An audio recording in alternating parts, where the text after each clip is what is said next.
सूर्य देव हिंदू धर्म में आदित्य देवताओं में प्रमुख है और उन्हें प्रत्यक्ष देवता के रूप में पूजा जाता है। पुराणों और वेदों में सूर्य के परिवार का उल्लेख बड़े विस्तार से मिलता है। सूर्य की संतानों में विशेष रूप से यमराज और यमुना का नाम महत्वपूर्ण है, जो जुड़वा भाई बहन है। ये दोनों पौराणिक चरित्र एक तरफ मृत्यु और न्याय के देवता तथा दूसरी तरफ पवित्र नदी देवी के रूप में जीवनदायिनी शक्ति का प्रतिनिधित्व करते हैं। इनकी कथा हिंदू धर्म ग्रंथों में रोचक ढंग से वर्णित है, जिनमें ऋग्वेद से लेकर भागवत, विष्णु और स्कंद पुराण तक शामिल है। आज के इस एपिसोड में हम सूर्य देव के परिवार पर केंद्रित होकर यमराज और यमुना की जन्म कथा, उनके आपसी संबंध, यमुना के पृथ्वी पर आगमन तथा धार्मिक सांस्कृतिक महत्व का विवरण प्रमाण सहित प्रस्तुत करेंगे। प्राचीन काल से ही यमुना को नदी देवी के रूप में पूजा जाता रहा है। 5वीं सदी की यमुना देवी की टेराकोटा मूर्ति सहचरियों सहित वर्तमान में नई दिल्ली के राष्ट्रीय संग्रहालय में संरक्षित है। प्राचीन कथाओं के अनुसार सूर्य देव ने विश्वकर्मा की पुत्री संज्ञा से विवाह किया। संज्ञा से सूर्य की कई संतानें प्राप्त हुई, जिनमें प्रमुख है पुत्र मनु, जुड़वा पुत्र यम यानी यमराज और पुत्री यमी यानी यमुना। विष्णु पुराण के वर्णन में भी सूर्य एवं संज्ञा के 3 संतानें मनु, यम और यमुना का उल्लेख मिलता है। कहते हैं कि संज्ञा सूर्य की प्रखर चमक और तेज ताप सहन नहीं कर पा रही थी। मनु, यम और यमुना के जन्म के बाद संज्ञा इतनी क्लांत हो गई कि अपनी छाया से एक प्रतिरूप छाया को सूर्य की सेवा में छोड़ स्वयं पिता के घर चली गई। सूर्य देव उस छाया को ही संज्ञा समझते रहे और उससे भी संतानें उत्पन्न हुई, जिनमें शनि, तप्ती आदि शामिल थे। छाया ने अपने सौतेले पुत्र यम और पुत्री यमुना के साथ कठोर व्यवहार किया, जिससे बालक यम को संदेह हुआ और उन्होंने सूर्य को ये बात बताई। तब सूर्य को सच ज्ञात हुआ और वो संज्ञा को खोजने निकल पड़े। एक पौराणिक कथा के अनुसार संज्ञा अपने पति के तेज से बचने के लिए उत्तरी कुरु प्रदेश में घोड़ी का रूप लेकर तपस्या करने लगी थी। सूर्य को जब ये पता चला तो विश्वकर्मा ने सूर्य के प्रकाश को कुछ कम करके उन्हें घोड़े का रूप धारण कर संज्ञा के पास भेजा। इस संगम से अश्विनी कुमार जुड़वा पुत्रों तथा रेवंत नाम पुत्र का एक जन्म हुआ। अतः सूर्य अपनी पत्नी संज्ञा और सभी संतानों को लेकर अपने लोक में लौट आए।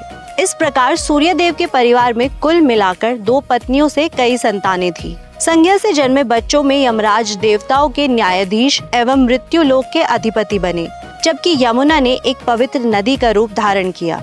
यम और यमुना दोनों को ही हिंदू धार्मिक परंपरा में उच्च स्थान प्राप्त है। सूर्य और संज्ञा के जुड़वा बच्चे यम और यमुना का जन्म एक ही समय हुआ। यमराज बड़े भाई तथा यमुना छोटी बहन के रूप में जानी जाती है।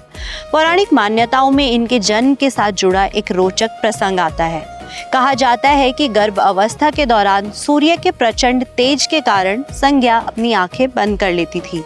सूर्य ने इसे उनका असम्मान समझ क्रोधित होकर कहा कि पुत्र का नाम यम होगा, जिसका अर्थ है संयम या नियंत्रण, क्योंकि संज्ञा ने स्वयं को नियंत्रित करते हुए आंखें मूंद ली थी। इसके पश्चात संज्ञा ने सतर्क होकर आंखें खोलने की कोशिश की, परंतु पलकों की झपक से सूर्य फिर कुपित हुए और घोषणा की कि उनकी कन्या का नाम यमुना होगा। यमुना नाम का अर्थ जमुना या यमी भी है और वो यम की जुड़वा होने का घोतक है। सूर्य ने साथ ही वरदान दिया कि उनकी ये पुत्री एक पूजित देवी के रूप में युगों तक स्मरण की जाएगी। इस प्रकार जन्म लेते ही भाई बहन के नामकरण के पीछे एक गूढ़ अर्थ छिपा है। यम जहाँ संयम, नियम और मृत्यु के दायित्व के प्रतीक बने, वहीं यमुना को दिव्य आदर प्राप्त हुआ और आगे चलकर वो लोक कल्याण हेतु नदी रूप में प्रतिष्ठित हुई। यमराज को अक्सर धर्मराज भी कहा जाता है। शिव पुराण, विष्णु पुराण आदि में यमराज को धर्म का पुत्र भी कहा गया है, क्योंकि वो जीवों के पाप पुण्य का न्याय करते हैं। वही देवी यमुना को सूर्य तन्या यानी सूर्य की बेटी और कालिंदी भी कहा जाता है। कालिंदी नाम उनके कालिंद पर्वत से उद्गम होने के कारण प्रसिद्ध हुआ। पौराणिक वर्णों में भी यमुना को सूर्य की पुत्री और यम की बहन बताया गया है। कुछ कथाओं में उन्हें सृष्टिकर्ता ब्रह्मा की पुत्री भी कहा गया है, परंतु प्रचलित मत सूर्य पुत्री होने का ही है। एक उल्लेख के अनुसार सूर्य को यमुना अपनी संतानों में सबसे अधिक प्रिय थी। यही कारण है कि यमुना को रवि नंदिनी जैसे नामों से भी पुकारा गया है।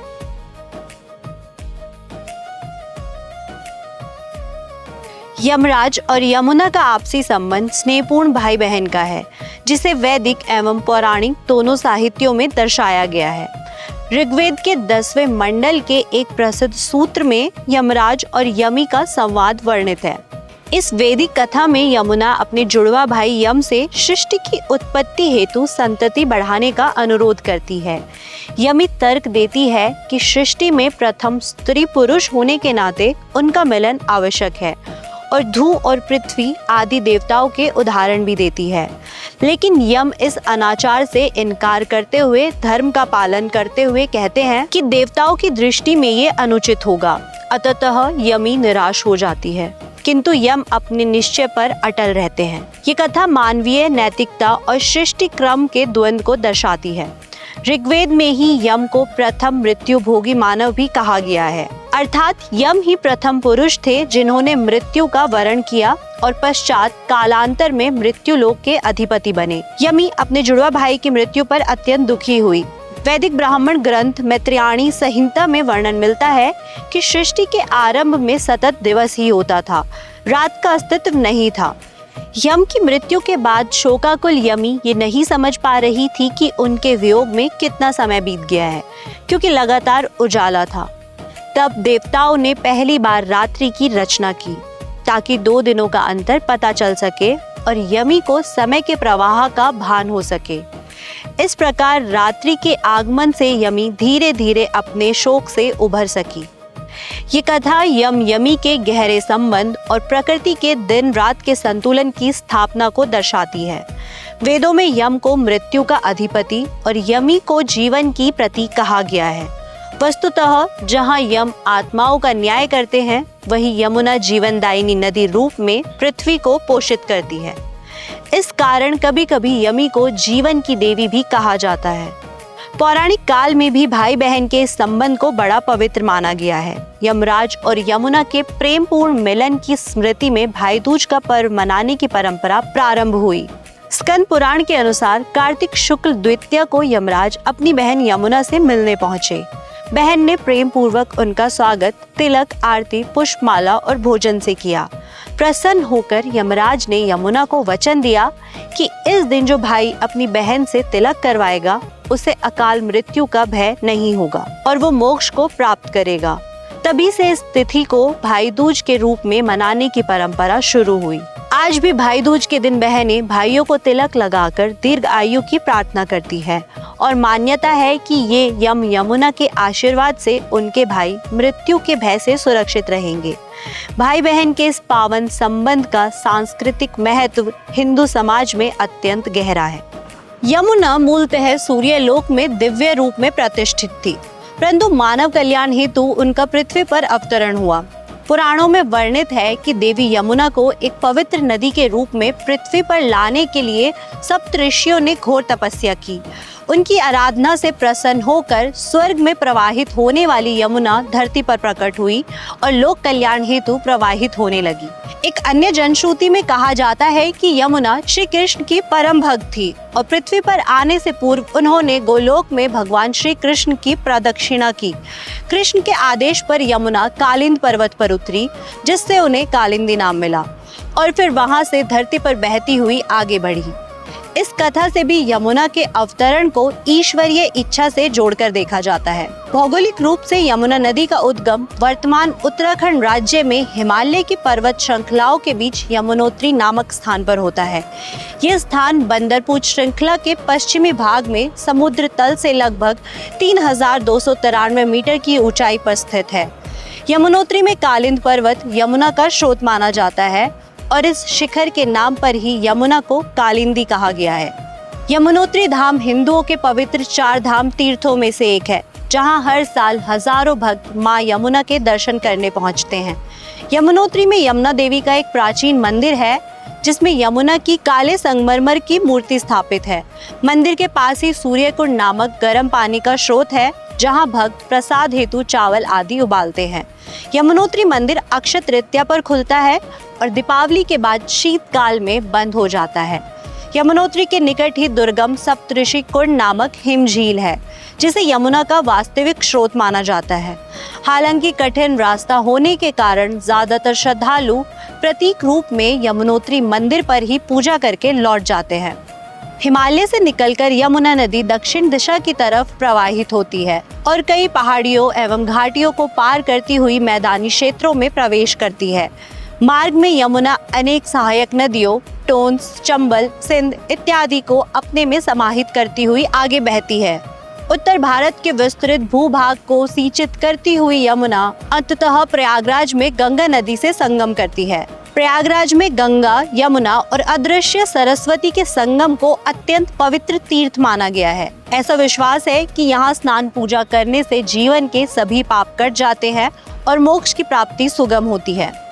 यमुना नदी को हिंदू धर्म में गंगा के बाद सर्वाधिक पवित्र नदी का स्थान प्राप्त है। वो केवल भौगोलिक जलधारा नहीं है, बल्कि देवी यमुना के रूप में पूजी जाती है। स्कंद पुराण, पद्म पुराण, नारद पुराण आदि अनेक ग्रंथों में यमुना महिमा वर्णित है और उनके जल को पापनाशिनी कहा गया है। मान्यता है कि यमुना के निर्मल जल में स्नान या उसका आचमन करने से सभी पाप धुल जाते हैं तथा अशुभ कर्मों से मुक्ति मिलती है। चूंकि यमुना यमराज की बहन है, इसलिए ये भी श्रद्धा है कि उनकी शरण में जाने वाले भक्तों को मृत्यु का भय नहीं रहता। प्राचीन शास्त्र कहते हैं कलयुग में गंगा तथा यमुना ही प्राणियों के उद्धार का मार्ग है। इसलिए करोड़ों श्रद्धालुओं के लिए यमुना माता की आराधना जीवनदायिनी एवं मोक्षदायिनी देवी की आराधना है। यमुना का सांस्कृतिक महत्व उनके प्राकृतिक स्वभाव से भी जुड़ा है। यमुना के तट भारत के कई महान सभ्यताओं और नगरों जैसे हस्तिनापुर, मथुरा, दिल्ली, प्रयागराज इत्यादि के पालक रहे हैं। मथुरा वृंदावन क्षेत्र में तो यमुना को विशेष सैन्य रक्षिका और सहभागिनी के रूप में पूजा जाता है, क्योंकि भगवान श्री कृष्ण की बाल लीलाएं इसी यमुना तट पर संपन्न हुई थी। भागवत पुराण तथा हरिवंश आदि ग्रंथों के अनुसार बालक कृष्ण को गोकुल से मथुरा ले जाते समय वसुदेव ने यमुना को पार किया। तब यमुना ने द्विभाजित होकर श्री कृष्ण को मार्ग दिया था। कालांतर में इसी यमुना ने कृष्ण से विवाह किया और उनकी 8 मुख्य पत्नियों में स्थान पाया। श्री कृष्ण के बड़े भाई बलराम द्वारा भी यमुना को अपने समीप बुलाने की कथा भागवत दशम स्कंद में मिलती है। बलराम ने अपने हल से यमुना को खींचा ताकि वो उनके पास आकर उन्हें स्नान करवाए। इस पर यमुना ने देवी का रूप लेकर क्षमा मांगी। ये कथाएं यमुना के प्रति भक्ति भाव को दर्शाती है। प्राचीन काल से मंदिरों के द्वार पर देवी गंगा और यमुना की मूर्तियां द्वारपाल के रूप में स्थापित करने की परंपरा रही है, जो ये दर्शाता है कि मंदिर में प्रवेश करने वाले श्रद्धालु इन नदियों के पवित्र जल से आत्मिक शुद्धि करते हुए देवालय में प्रवेश करें। आज भी यमुना तट पर अनेक तीर्थ स्थान हैं। यमुनोत्री, मथुरा, वृंदावन, गोकुल, द्वारका, प्रयागराज, बटेश्वर आदि अनगिनत स्थलों पर यमुना की पूजा अर्चना होती है। कई त्योहार और व्रत भी यमुना को समर्पित है, जैसे यमुना जयंती जो वैशाख मास में मनाई जाती है। इसे यमुना के अवतरण दिवस के रूप में माना जाता है। प्रतिदिन सूर्योदय के समय यमुना नदी के घाटों पर आरती उतारने की परंपरा है, ठीक वैसे ही जैसे गंगा की आरती प्रसिद्ध है। भक्तजन यमुना को प्रसन्न करने के लिए दीपदान, पुष्पार्पण और स्तुति करते हैं। वल्लभाचार्य द्वारा प्रवर्तित पुष्टि मार्गीय परंपरा में तो यमुना जी को श्री कृष्ण की प्रिया और ईष्ट देवी के रूप में पूजा जाता है। प्रसिद्ध यमुनाष्टक स्तोत्र में उनकी महिमा गाई गई है। इस भक्तिपूर्ण स्तुति में कहा गया है कि यमुना के शरणागत को यम का भय नहीं रहता। वास्तव में यमुना जल को जीवनदायिनी अमृत के समान माना गया है। इसमें स्नान करने से आयु, आरोग्य और आध्यात्मिक शक्ति मिलती है। हिंदू धर्म ग्रंथों में अलग अलग प्रसंगों में यमराज और यमुना की कथाएं मिलती है। जैसे ऋग्वेद के मंडल 10 सूक्त 10 में यम और यमी का संवाद विस्तृत है, जहाँ सृष्टि के आदिकाल में भाई बहन के रूप में उनकी भूमिका बताई गई है। इसके अलावा ऋग्वेद में यम का उल्लेख प्रथम पुरुष व पितृलोक के राजा के रूप में मिलता है, जबकि यमी को पृथ्वी की विभावरी शक्ति से जोड़कर देखा गया है। विष्णु पुराण में सूर्य और संज्ञा की कथा आती है। जिसमें उनके संतानों का वर्णन है। इसमें साफ कहा गया है कि संज्ञा से उत्पन्न संतानों में मनु, यम तथा यमिनी शामिल है। इसी कथा में संज्ञा द्वारा छाया को छोड़कर चले जाने और सूर्य के पुनः संज्ञा को लाने का वर्णन भी मिलता है, जो सूर्य परिवार की पृष्ठभूमि समझाने में सहायक है। श्रीमद् भागवत महापुराण में यमुना को कालिंदी के रूप में उल्लेखित किया गया है। जब भगवान श्री कृष्ण पांडवों की राजधानी इंद्रप्रस्थ पधारे, तब अर्जुन को यमुना तट पर तपस्या करती कालिंदी मिली और बाद में कृष्ण ने कालिंदी से विवाह किया। भागवत में एक अन्य प्रसंग में बलराम द्वारा यमुना को बलपूर्वक पास खींचने का भी वर्णन है। भागवत पुराण यमुना को श्री कृष्ण की अष्टभार्या में से एक बताता है, यानी श्री कृष्ण की 8 रानियों में से एक। स्कंद पुराण के प्रभास खंड अथवा अन्य प्रसंगों में भाई दूज की कथा मिलती है। इसमें यमराज यमुना मिलन और यम द्वारा वरदान दिया जाना वर्णित है। जैसा कि पहले बताया भी गया है, स्कंद पुराण सहित कई पुराणों में यमुना नदी की महिमा वर्णित है, जहाँ यमुना में स्नान के फल, तीर्थों का वर्णन और कथाएं विस्तार से दी गई है। महाभारत में भी यमुना का उल्लेख अनेक बार हुआ है। आदि पर्व में जब पांडव इंद्रप्रस्थ में राजसूय यज्ञ करते हैं, तब कृष्ण अर्जुन द्वारा कालिंदी से विवाह वर्णन महाभारत सभा पर्व में आता है, जो भागवत की तरह ही है। महाभारत वन पर्व में युधिष्ठिर द्वारा यमराज से प्रश्नोत्तर प्रसंग प्रसिद्ध है, जहां यम धर्मराज के रूप में प्रकट होकर धर्म के गूढ़ प्रश्न पूछते हैं। युधिष्ठिर स्वयं यमराज के अंश से उत्पन्न माने गए हैं। इस प्रकार महाभारत में यमराज पांडवों के पिता के रूप में भी अप्रत्यक्ष उपस्थिति रखते हैं। इन सबसे स्पष्ट होता है कि वेदों से लेकर पुराणों तक सूर्य देव के इन पुत्र पुत्री की कथा विभिन्न रूपों में प्रतिष्ठित है। यमराज और यमुना की कथा हमें जीवन के 2 अनिवार्य पहलुओं, मृत्यु और जीवनदायिनी प्रकृति के बीच संतुलन का संदेश देती है। सूर्य देव के परिवार की ये गाथा न केवल रोचक पौराणिक कथा है, बल्कि नैतिक शिक्षाओं, प्रकृति के सम्मान और पारिवारिक स्नेह के आदर्शों को भी उजागर करती है। सूर्यदेव के परिवार से संबंधित यमराज और यमुना की पौराणिक कथाएं हिंदू धर्म में गहरी आस्था और सांस्कृतिक विरासत का हिस्सा है। एक तरफ यमराज हमें धर्म के मार्ग पर चलते हुए जीवन मृत्यु के चक्र और न्याय के सिद्धांत का बोध कराते हैं, तो दूसरी तरफ यमुना माता जीवनदायिनी शक्ति बनकर पाप विमोचन और प्रेम का संदेश देती है। भाई बहन के पवित्र प्रेम के प्रतीक रूप में यमुना की गाथा भाई दूज जैसे त्योहार में जीवंत हो उठती है। यमुना का स्वर्ग से पृथ्वी पर अवतरण ये दर्शाता है कि ईश्वर की कृपा से प्रकृति मानव कल्याण के लिए तत्पर होती है। अपने उद्गम स्थल यमुनोत्री से लेकर गंगा संगम तक यमुना करोड़ों लोगों की आस्था की धारा बन चुकी है। अतः सूर्य के पुत्र यम और पुत्री यमुना की कथा हमें सिखाती है कि परमात्मा की सृष्टि में प्रकाश और छाया, जीवन और मृत्यु एक दूसरे के पूरक है।